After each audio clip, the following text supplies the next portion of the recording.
સુરેન્દ્રનગર જિલ્લાના મૂળી તાલુકાના અલગ અલગ ગામે વીજળી પડવાથી પશુઓ મૃત્યુ પામ્યા, ત્યારે તંત્ર દ્વારા પશુપાલકોને વળતર ચૂકવ્યું.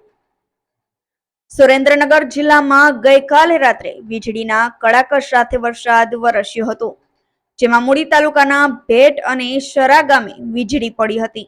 જેમાં ભેટ ગામે વીજળી પડવાથી રામુબેન ભરવાડની માલિકીના 31 બકરા તેમજ સરા ગામે પ્રવીણભાઈ ચૌહાણની માલિકીના એક ભેંસનું મૃત્યુ થયું હતું. મૂળી તાલુકા વિકાસ અધિકારી શ્રી પાર્થ મિશ્રા દ્વારા સત્વરે તપાસ હાથ ધરી ભોગ બનેલા પશુ માલિકોને તાત્કાલિક સહાય ચૂકવવામાં આવી હતી, જેમાં વધુમાં વધુ 30 બકરાના નિયમ અનુસાર ₹4,000 લેખે કુલ ₹1,20,000 તેમજ એક ભેંસના ₹20,000 ચેકથી ચૂકવાયા હતા. કલ્પેશ વાઢેરનો report, Gujarat national TV news, Surendranagar.